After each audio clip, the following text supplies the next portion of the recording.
Greetings, citizens of the world. This is the last thing that anyone can imagine, that Hillary Clinton will go too far. For someone's surprise, but I think for the most of you, not. Hillary proved what a traitor she is.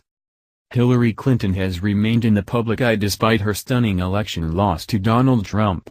The recent publication of her campaign memoir, What Happened, has served as a basis for taking aim at the president during the last several weeks.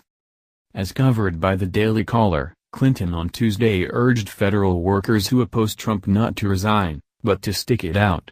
Clinton called on left-leaning federal employees to use their positions to continue to influence the direction of the government. The failed presidential candidate accused Trump of having contempt for government employees.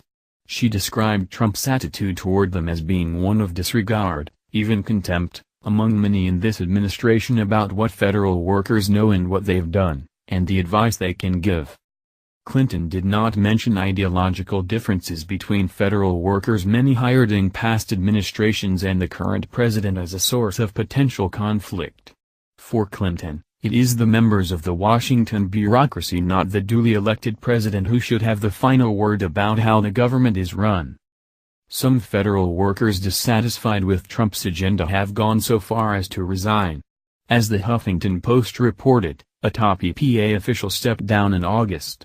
Upon her departure, she left a scathing letter directed at Trump.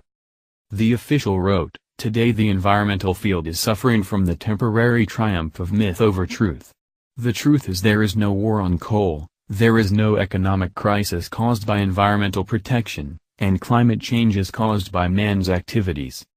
Some observers have argued that federal employees are not elected but appointed and must, therefore, follow the agenda laid out by the president, whose election represents the will of the majority of the country. By this logic, if an employee is unable to reconcile his beliefs with the policies coming from the White House, the most honorable course of action is to resign.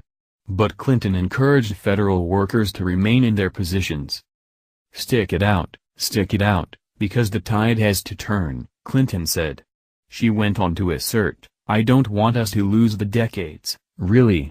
If you added it all up, the thousands of years of experience in the EPA, in the State Department, in the Labor Department, in a lot of the places being targeted by the administration.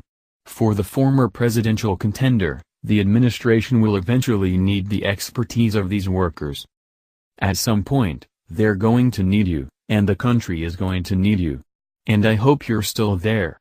Clinton's remarks have a patriotic ring to them.